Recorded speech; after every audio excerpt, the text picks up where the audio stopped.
उत्तर प्रदेश के एक छोटे से गांव धनपुर में रहती थी एक माँ। गांव का दृश्य था। हल्की हल्की हवाएं चल रही थी, पक्षियों की आवाज गूंज रही थी। शाम का समय था। गोमती देवी चिंता से बैठी थी।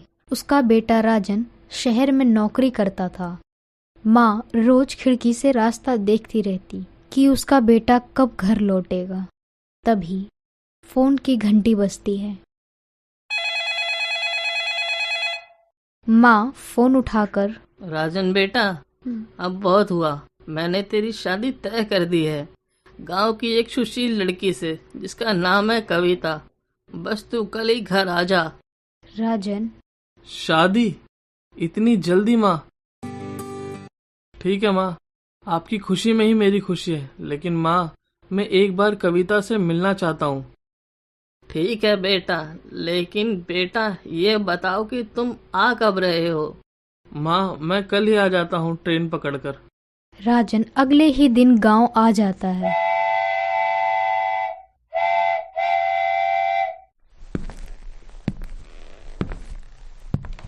और राजन और कविता दोनों एक दूसरे से मिलते हैं। पहली नजर में ही दोनों एक दूसरे को चाहने लगे। राजन कविता से कहता है, कविता, तुम अपना ध्यान रखना। मुझे काम के सिलसिले में आज ही शहर वापस जाना पड़ेगा। जल्द ही आऊंगा। तुमसे शादी करके तुम्हें वापस शहर ले जाऊंगा। कविता शर्मा कर कहती है, आप जल्दी आइएगा, मैं आपका इंतजार करूंगी शादी के मंडप में। हवा चलती है और दोनों एक दूसरे को देखते हैं। राजन शाम को ही अपनी माँ से विदा लेकर शहर वापस लौट जाता है, क्योंकि शादी 2 महीने बाद की थी, इसीलिए वह वापस शहर चला जाता है। कुछ दिनों बाद फोन की घंटी बजती है। गोमती देवी राजन को फोन करके शादी की तारीख बता देती हैं।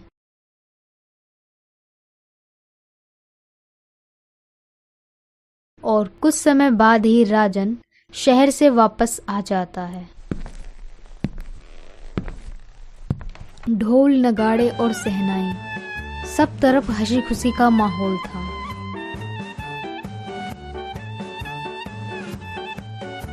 अगले ही दिन गांव में खूब रौनक थी। राजन और कविता 7 फेरों में बंध गए हैं। सब कुछ अच्छा लग रहा है, पर किसी ने भी गौर नहीं किया कि शादी के मंडप में एक काला साया चुपचाप सब देख रहा था। कविता धीरे से, अब आप मेरे हो गए हैं ना? कमरे में दीपक जल रहा है, बाहर बारिश हो रही है। कविता, आप थक गए होंगे, थोड़ा पानी पी लीजिए। राजन मुंह फेर कर कहता है, कविता, मुझे कुछ खाने पीने की इच्छा नहीं है। तुम सो जाओ, क्योंकि मैं भी बहुत थका हुआ हूँ और मुझे भी नींद आ रही है। कविता को राजन का व्यवहार अलग सा लगता है। तभी बिजली कड़कने की आवाज आती है।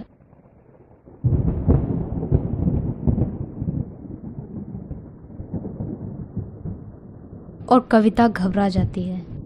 कविता बोलती है, आपका चेहरा अंधेरे में क्यों नहीं दिख रहा है? राजन, रात में मुझे तेज रोशनी पसंद नहीं है, इसीलिए मैं दिए की रोशनी हल्की रखता हूँ। उस रात कविता ने महसूस किया कि कमरे में सिर्फ वो और उसका पति नहीं थे, कोई और भी परछाई थी जो उन दोनों के बीच में थी। अगली सुबह चिड़ियों की चहचहाट गांव की गलियों में सुनाई दे रही थी। कविता सोकर उठती है और वह देखती है कि राजन बाहर से आ रहा है। आप रोज इतनी जल्दी बाहर क्यों चले जाते हैं? राजन, ऑफिस का काम है कविता, तुम चिंता मत करो। कविता को शक होने लगता है कि रोज राजन सुबह के समय कहाँ चला जाता है। इतनी सुबह कौन से ऑफिस का काम हो रहा होता है? कविता ने देखा उसका पति दिन में बहुत अच्छा था, लेकिन सूरज ढलते ही उसका चेहरा अंधेरे में गायब हो जाता है। हल्की हल्की हवाएं चल रही थी और रात का सन्नाटा। कविता आईने में खुद को देखते हुए कहती है, ये कैसी बात है? हर बार शाम होते ही उनका चेहरा धुंधला क्यों पड़ जाता है? क्या बात है? तभी आईने में उसके पति की परछाई दिखाई देती है। वह पीछे मुड़ती है, लेकिन कमरे में कोई भी नहीं था। कविता हैरान होकर बोलती है, हे भगवान, यहाँ तो कोई नहीं, पर मैंने अभी देखा था उन्हें। कविता के मन में डर बैठ जाता है और कविता को शक हो गया था कि कोई तो बात है जो राजन मुझसे छुपा रहे हैं। धीरे धीरे राजन को गांव में रहते रहते 2 महीने बीत चुके थे।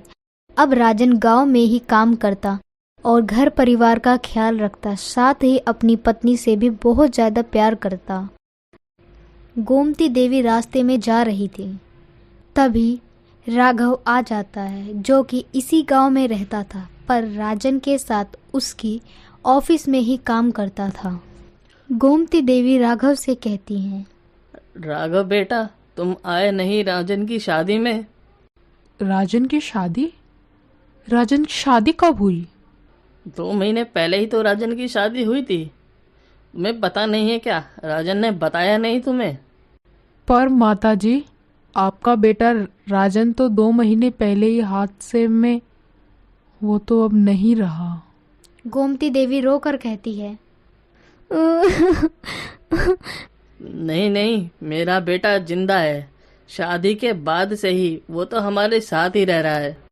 गांव में खबर फैल गई, राघव जिंदा नहीं है। रात का समय था, बिजली कड़क रही थी और हल्की हल्की बारिश हो रही थी। राघव अब राजन पर नज़र रखने लगता है और धीरे धीरे राघव को यह पता चलता है कि राजन का व्यवहार अलग है। वह दिन में सामान्य रहता है और रात में उसका चेहरा कम दिखने लगता है। धीरे धीरे यह बात पूरे गांव में फैल जाती है और कविता को भी इन बातों का पता चल जाता है। कविता, तुम कौन हो? कौन हो तुम? अगर मेरे पति मर चुके हैं तो तुम कौन हो? राजन धीमे स्वर में कहता है, कविता, मैं तुम्हारा पति हूँ, जो वहाँ से लौट आया जहाँ से कोई लौट कर नहीं आता, सिर्फ तुम्हारे लिए। कविता कांपती हुई आवाज में बोलती है, तो तुम इंसान नहीं हो, भूत हो? राजन धीरे से मुस्कुराकर कहता है, भूत नहीं, मैं अधूरी मोहब्बत हूँ, जिसे मौत भी मिटा नहीं पाई। कविता डर और प्यार के बीच में फंस गई थी। एक तरफ उसके असली पति की यादें थी, दूसरी तरफ वो परछाई जो उसका हर दिन ख्याल रखती थी। तभी वहाँ पर राघव एक बाबा को लेकर आ जाता है। डमरू की आवाज़ गूंजने लगती है और मंत्रोच्चारण की आवाज़ें आने लगती है। इस घर में इंसान नहीं, आत्मा रहती है, आत्मा। और वो आत्मा सिर्फ प्यार के बंधन में बंधी हुई है।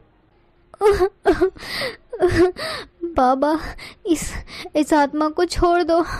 बाबा, ये आत्मा बुरी नहीं है, बस इसे शांति दे दो। हर आत्मा को उसकी जगह लौटना ही पड़ता है बेटी। बाबा गंगा जल छिड़कते हैं, हवा तेज हो जाती है और साया टूटने लगता है। राजन धीमे स्वर में कहता है, कविता, मुझे माफ़ करना, शायद अब मैं सच में जा रहा हूँ। अपना ख्याल रखना। मैं तुम्हारा नाम और तुम्हारी यादें कभी नहीं भुला पाऊंगी राजन। साया हवा में घुल जाता है और दीपक की लौ स्थिर हो जाती है। उस रात के बाद कविता ने फिर कभी भी किसी भी परछाई से बात नहीं की, लेकिन हर अमावस्या की रात उसके कमरे में एक दीपक अपने आप जल उठता, जैसे कोई अदृश्य हाथ उसे जला रहा हो। मैं अभी भी यही हूँ।